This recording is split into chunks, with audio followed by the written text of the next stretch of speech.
Welcome to the narcissism analysis on Micah and Irina. So far, Micah has built a strong connection with two men in the dating pods, Kwame and Paul. Now we see a woman called Amber entering the women's living area from the dating pods with some flowers and other objects. Oh my god, I'm gonna drop shit. Seeing this would wound a narcissist.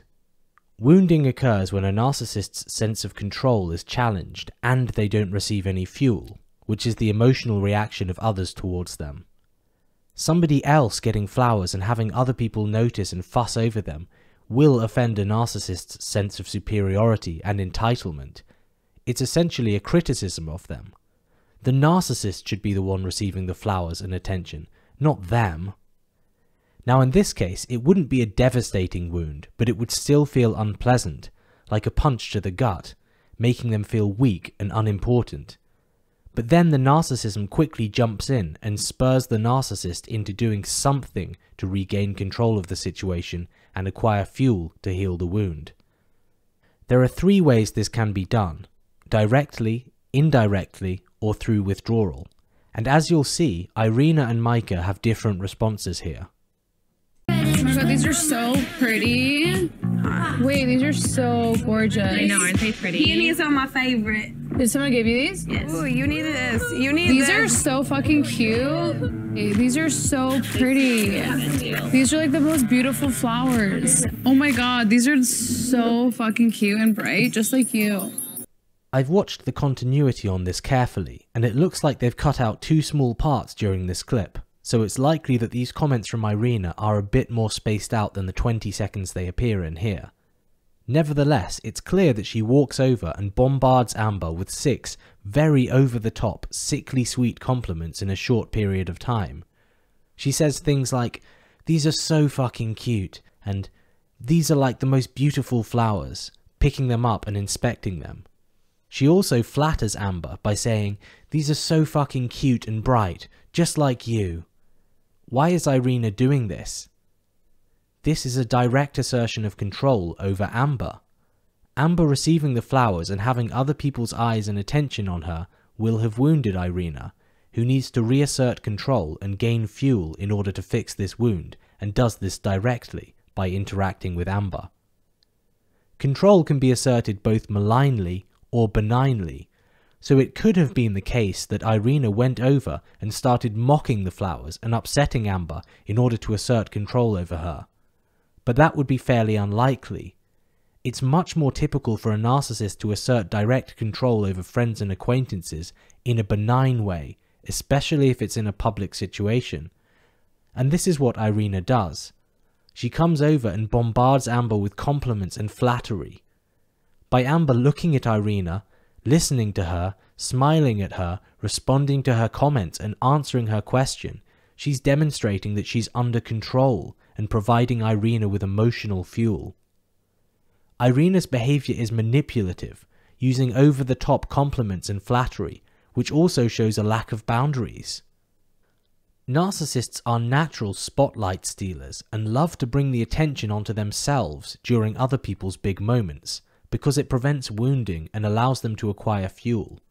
So Irina has come over and made the event of Amber entering with flowers all about her by dominating the conversation in this way. This shows a lack of emotional empathy and a sense of entitlement. Irina's behavior really is so obvious if you know the red flags. Of course, most people who deal with her won't recognize that it's narcissism, but they'll probably still think something like, "Oh, something isn't quite right there, she's so fake," as you can see by Amber sharing a quick, amused look to the other woman there. By the way, being an unaware narcissist, Irina isn't consciously thinking, "Oh, Amber has wounded me, so now I need to assert control over her." Instead, she's instinctively driven to this behavior by her underlying narcissism, in the same way that if you saw somebody collapse in front of you, you'd probably rush to help them without really thinking about why you're doing it. Your underlying emotional empathy would drive you to this behavior, and you would do it because it just felt like the right thing to do. The same thing happens for a narcissist. except they're driven to assert control over other people and gain fuel from them. It's been a hot minute since somebody bought me flowers. I'm sorry, I would marry that person if I was you.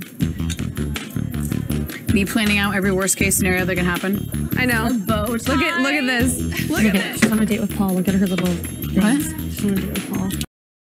Given that Micah is also dating Paul, seeing Amber return from a date with Paul, all happy and excited, with flowers and other trinkets, would cause considerable wounding. Through the narcissistic lens, Paul and Amber having a good date is a criticism of Micah.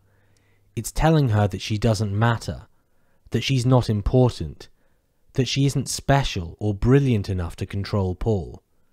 It's a devastating feeling for a narcissist, of weakness and powerlessness, almost like the world's beginning to crumble around them.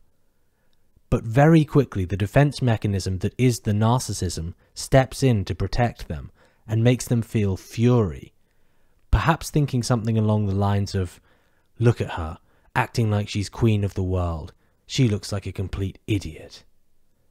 This intense fury prompts the narcissist to do something to regain control of the situation and acquire fuel in order to heal the wound. What they do depends on the type of narcissist they are. Micah isn't going to run over, throw the flowers on the floor and confront Amber in the way that some narcissists would, because she's a mid-range narcissist. She has concern about how she appears to others and operates more passive-aggressively. So instead she asserts control indirectly over Amber by essentially smearing her, which is where a narcissist puts somebody down to others, and if they're agreed with, it makes them feel like they have control over the person they're smearing. Now Micah won't launch into a full furious rant because that would make her look bad, both to others in the room and because she knows she's mic'd up. So she uses a slightly more subtle diss of Amber. However, you can still hear the resentment in her voice, driven by the underlying churning fury when she says, "Look at her little things." She's haughty and dismissive. Look at it. She's on a date with Paul. Look at her little things. What? She's on a date with Paul. I'm like, that's actually really funny. Looks boring. So Irina has switched from telling Amber the flowers are so fucking cute and bright, just like you, and that she would marry that person, to dismissing it as looks boring. This is the compartmentalization of a narcissist. Unaware narcissists need to be in control in the moment. This can result in their point of view completely changing and being contradictory from one moment to the next. Earlier, Irina was complimenting the flowers in order to draw a positive reaction from Amber. Now she's calling them boring in order to draw a positive reaction from Micah. It doesn't matter to her that these positions are entirely contradictory. A narcissist will say whatever is needed to manipulate in the moment. Now, a mid-range narcissist that had the facade of being a nice, kind person wouldn't want to appear to be two-faced or mean, and so would be much more subtle here. But for a lesser narcissist like Irina, this thought basically doesn't even cross her mind. Despite knowing she's mic'd up, she storms ahead with this obvious two-faced comment, with the subtlety of a wrecking ball. It shows a lack of empathy, haughtiness, dismissiveness, mirroring of Micah, and the complete absence of a facade. Irina's comment means that Micah gets the agreement she needs, which can make her feel like she has some level of control over Amber. This interaction illustrates one of the many reasons that two narcissists can work well as friends. A lot of people assume that a narcissist wouldn't be friends with another narcissist. Surely narcissists need to control people, so wouldn't two narcissists clash a lot? Well yes, that certainly can happen, and the relationship can be something of a powder keg that sometimes explodes. But remember that most of the time, narcissists assert control over people benignly. So two narcissists can interact together and both feel like they're in control. For example, Narcissist 1 compliments Narcissist 2's shirt in order to benignly control them. When Narcissist 2 looks happy and maybe gives thanks for the compliment, it shows Narcissist 1 they're under control and giving fuel. Narcissist 2 sees Narcissist 1 giving them attention, being nice and complimenting them, which shows that they're under control and are giving fuel. Both narcissists feel in control, both receive fuel. It's win-win. In this case, Irina's telling Micah what she wants to hear in order to benignly control her, and Micah's getting the affirmation she needs from Irina to show that both Irina and Amber are under control. Again, it's win-win. In fact, this situation probably wouldn't work as well if Micah was friends with a non-narcissist and started dissing Amber like this.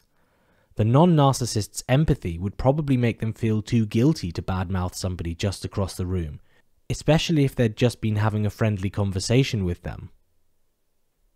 Oh, Mardi Gras was what I picked for his date, and Wait, that's so you? that's Cute.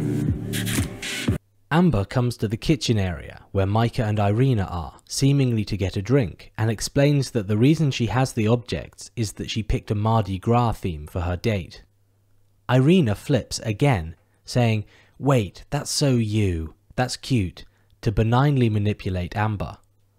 This shows more compartmentalized behavior and a lack of facade. Her absence of any shame or embarrassment or awkwardness in being nice to Amber immediately after putting her down shows a lack of emotional empathy. When it comes to Micah, as usual, she's much more subtle than Irina.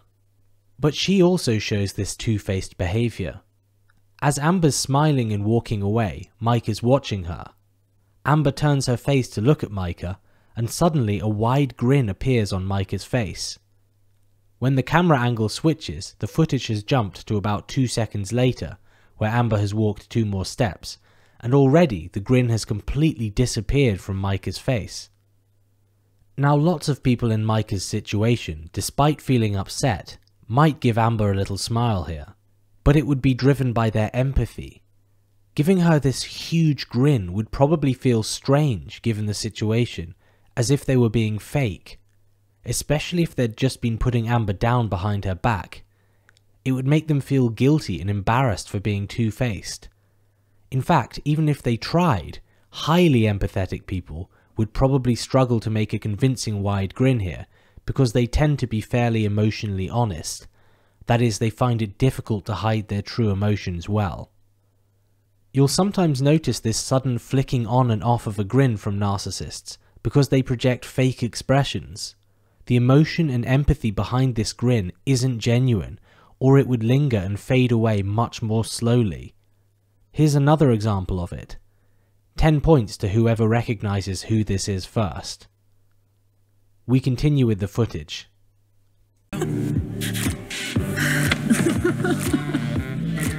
Why does like Mardi Gras like sound like something they would do together? I don't know why.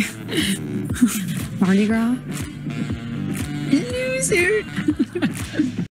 As soon as Amber leaves, Irina flips for the 3rd time, letting off a mocking laugh and putting her down. Why does Mardi Gras sound like something they would do together?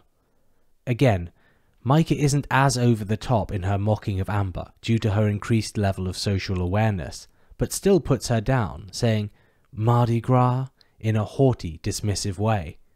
This sort of resentful, mocking reaction from Micah just isn't how a non-narcissist would typically react in her situation. As I said earlier, it's driven by the fury her narcissism is making her feel. Irina's final "loser" comment again just shows her complete lack of any facade. Both Irina and Micah are showing a lack of empathy, especially in the way they don't feel uncomfortable making fun of somebody on the other side of the room, who they were just talking to and smiling at. So as I've described, this two-faced interaction and bitching that people sometimes label as mean girl behavior is often actually multiple narcissists coming together. And I explained why a friendship between multiple narcissists can make sense because of this, and can result in birds of a feather flocking together. Now unfortunately, this behavior can go even further, where the narcissists will actually band together to assert control directly in a malign fashion over their target, which in this case would mean audibly mocking Amber, which of course is bullying. Luckily, we never get that far here. although Micah and Irina start sailing dangerously close to this line as the show progresses. Thank you for listening. This wraps up part 2 of the analysis. Please subscribe to my channel for future parts in this series.